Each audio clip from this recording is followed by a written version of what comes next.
This PowerPoint is going to go over all of the examples of Holden attempting to preserve innocence, specifically in chapter 16, and then after we look at chapter 16, we'll take a look at some of the other examples from previous chapters in the novel. Okay, so we see the reason for the title in this chapter. He talks about being the catcher in the rye and what it means to be the catcher in the rye. Um, he hears this little boy singing this poem, If a Buddy Catch a Buddy, coming through the rye.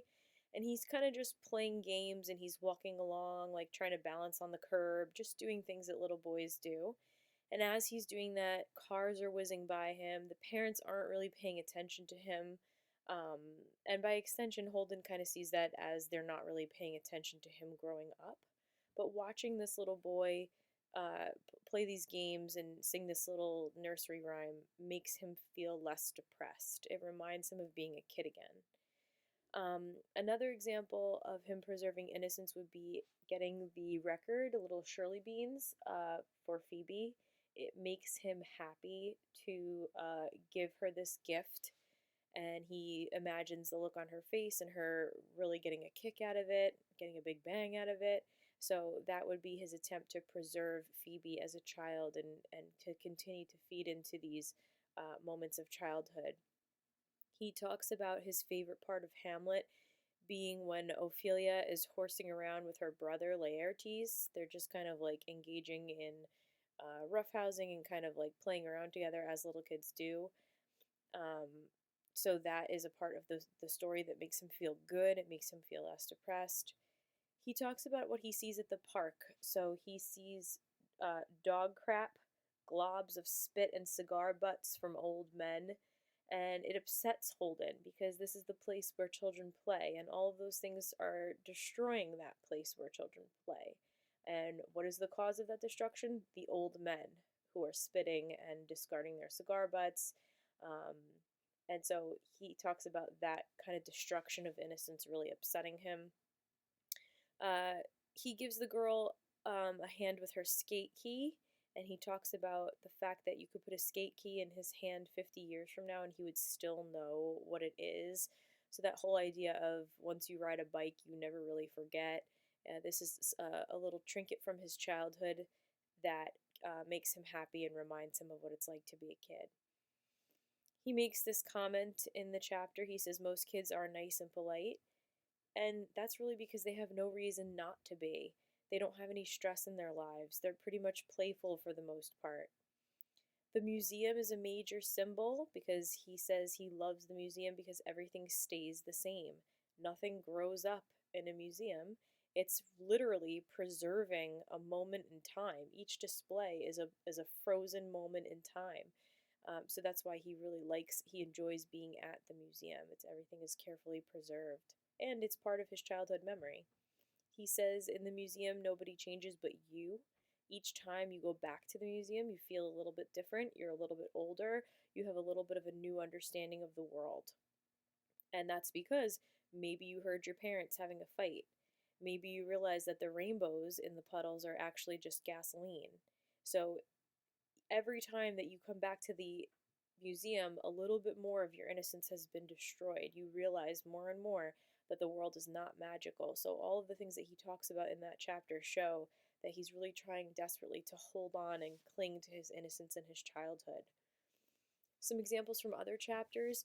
He has a very strong reaction to the possibility that Jane may have lost her virginity in Ed Banky's car. He thinks about her being with Stradlater, and it's just too much for him to bear because Jane is to him sacred and the pinnacle of innocence, and the thought of her doing it like that really upsets him. He talks about the boyfriend giving his girlfriend a feel under the table when he is in Ernie's place. That really disgusts him because, again, it's not just them engaging in this kind of adult act while they're, fooling around under the table, but he does it while he's talking about somebody trying to commit suicide. So that really upsets Holden because it's pretty perverted in his mind. He talks about not wanting to throw a snowball at a nice white car. Again, significant that the car is white, it's pristine, and he doesn't want to destroy it. His very fond high school memory of throwing the football around with a couple of other kids, the fact that that is kind of locked in his mind, that's a very youthful moment of just a couple of boys, being innocent and young. And that would show that he is kind of, again, hanging on to his childhood. The Egyptians, it's interesting that of all things, Salinger made the essay that Holden had to write for Mr. Spencer about the Egyptians because what do we do? What do the Egyptians do? They preserve their bodies. They literally mummify themselves. They wrap up the people to try to preserve them, to make them stay forever a certain way so that they never get older. We talked in the previous PowerPoint about the ducks and his concern for them, and how the ducks again represent childhood, which is flying away from Holden. He horses around in his hunting hat in his room with Ackley, and then a little bit later he does it again with Stradlater. So again, not really something you would imagine a high school boy doing. This is something that more like 10 or 11-year-olds do, like roughhouse with each other. But here he is being kind of young at heart and trying to horse around with the two of them. Allie's mitt is something that he tries to preserve. It means a lot to him, and this would be another example of the preservation of innocence. We talked about the fact that the poems were written in green ink as pretty significant, and Allie's mitt is a symbol of that innocence that endures even beyond Allie's death. Then he talks about in chapter 5 how he had fun throwing some snowballs around after dinner. Not to destroy anything, but again, you could just picture some kids having a snowball fight, and it's youthful, it's innocent, it's playful. He mentions the fact that his grandmother sends him several birthday cards a year. She's kind of lost her mind a little bit, and this is a funny moment in the book, but it also shows that he's growing up too fast. He's having many, many birthdays in one year. Now, he isn't really having these birthdays, but that's possibly how Holden is feeling, that he's growing up quicker. Because, face it, as you grow older, time becomes different. It doesn't seem as long as it is when you were younger. Years get shorter the more that you grow, and so Holden is feeling the effects of that as he continues to grow up. The fact that he does not sleep with Sunny, the prostitute, is another example of him preserving innocence. All of his descriptions of his little sister Phoebe, from the way that she sleeps to the way that she plays with her friends, and all of the way that he describes Phoebe shows that she's very young and innocent, and he loves that about her, and he respects her and admires her even though she's his little sister. There's like this deep admiration for Phoebe, and kind of this wish that he could be more like her. He does have also another strong reaction to the possibility that Jane has been robbed of her innocence.